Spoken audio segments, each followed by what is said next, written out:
La orden llegó desde la Casa Blanca. Los funcionarios de alto nivel del gabinete de Donald Trump tienen prohibido levantarle el teléfono al gobierno mexicano. La comunicación es unidireccional, de Washington a México, nunca al revés. Se trata de una política altamente efectiva. Si el objetivo es generar incertidumbre en tu principal socio comercial, incertidumbre que te permite extraer concesiones radicales en una negociación absolutamente desigual entre Estados Unidos y México.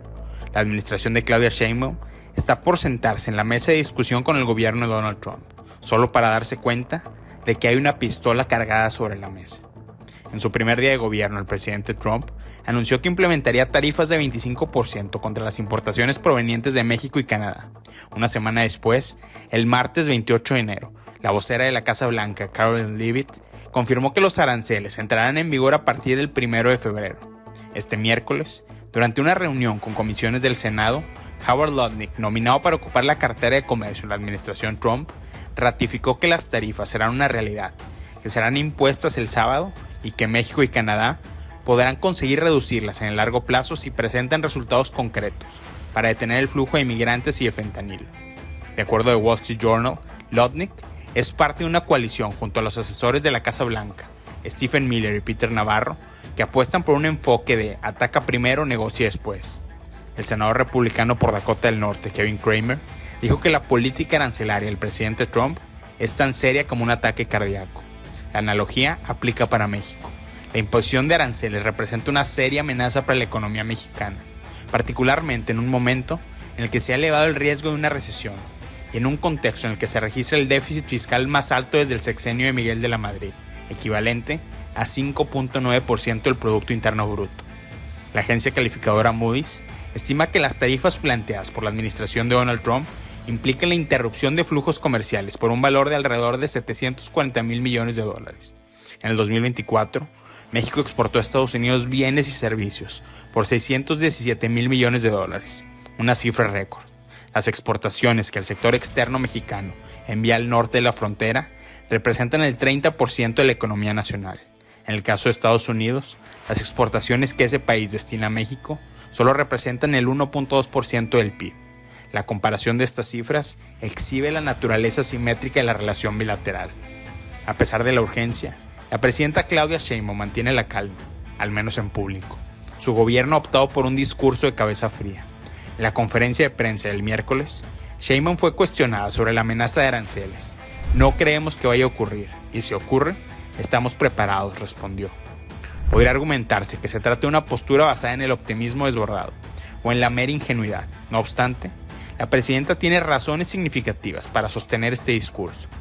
El hecho de que Goldman Sachs asigna solo una probabilidad de 20% a la implementación de aranceles, a que una guerra comercial en América del Norte podría generar una recesión en el primer año de gobierno de Trump, o a la cada vez más latente posibilidad de que el Congreso estadounidense sancione las órdenes ejecutivas de la presidencia.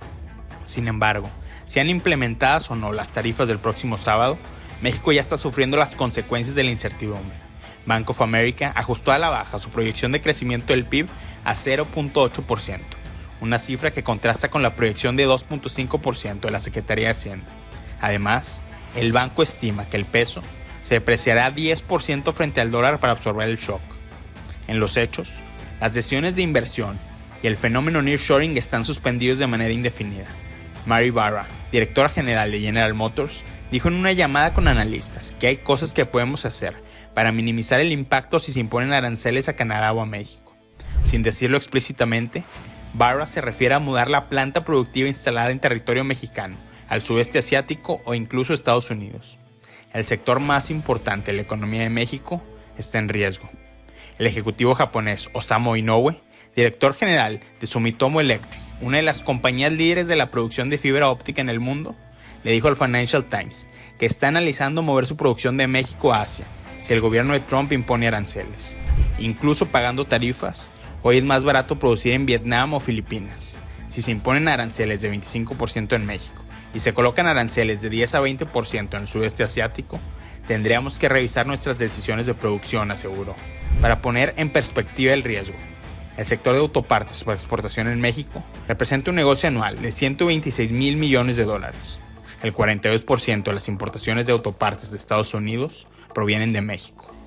Howard Lutnick, nominado para ser secretario de Comercio, explicó al Senado de Estados Unidos que existen dos tipos de tarifas: las que son herramientas de política interna, como las que se pretenden implementar este sábado para conseguir medidas concretas de migración y seguridad, y los aranceles que buscan restaurar el orden comercial en el mundo. Lutnick resume el segundo tipo de aranceles como el pago de derechos para hacer negocios con y en Estados Unidos. Aunque en el discurso el gobierno de Sheinbaum proyecta un enfoque de cabeza fría, en los hechos ha tomado acciones concretas de política migratoria para evitar la escalada arancelaria. El punto de quiebre ocurrió el fin de semana, después de que la amenaza de tarifas de Estados Unidos contra Colombia puso fin a una disputa entre el presidente Trump y el presidente colombiano Gustavo Petro para recibir migrantes deportados. México parece haber aprendido la lección sugerida desde Washington. El 24 de enero, NBC reportó que el gobierno mexicano se negó a recibir un avión militar con migrantes indocumentados que habían sido deportados. Funcionarios estadounidenses lo atribuyeron a un error administrativo. Eventualmente, la vocera de la Casa Blanca, Karoline Leavitt, informó que México aceptó 4 vuelos de aeronaves Air Force C-17. Públicamente, la presidenta Sheinbaum aceptó que México ha recibido a más de 4,000 migrantes repatriados. Además, su administración no protestó la restauración de la política Quédate en México y la designación de facto como tercer país seguro. En este sentido, Sheinbaum está siguiendo los pasos de su antecesor: sacrificar la política migratoria para garantizar la estabilidad económica del país. En el sexenio anterior, Andrés Manuel López Obrador destinó a 47,000 elementos de la Guardia Nacional, el Ejército y la Marina para detener migrantes. En un año crítico, el gobierno mexicano arrestó a 345,000 migrantes. Las cifras revelan que México detiene a más migrantes que criminales con cargos federales. La gran duda, por supuesto, está en si este nivel de cooperación se va a alcanzar en materia de seguridad nacional. Morena, el partido en el poder, ha sido crítico de la designación de los cárteles como organizaciones terroristas y prepara una iniciativa en la Cámara de Diputados para neutralizar las intervenciones militares de fuerzas extranjeras. Un analista de inteligencia dijo a Código Magenta que el problema está en que el desmantelamiento de las redes de huachicol fiscal, fentanilo y tráfico de personas están vinculadas con personajes de alto nivel de la 4T y con mecanismos de financiamiento paralelo de Morena. Esta tensión quedó en evidencia en el enfrentamiento armado de esta semana en la frontera de Texas con Tamaulipas entre un grupo armado y agentes de la patrulla fronteriza de Estados Unidos. La administración de Donald Trump tiene claro que los aranceles son la mejor herramienta para extraer concesiones. Claudia Sheinbaum deberá decidir si salvar el TEMEC y resguardar el modelo económico exportador que sostiene el crecimiento nacional es algo que vale la pena salvar al costo que sea. El sábado tendremos respuestas.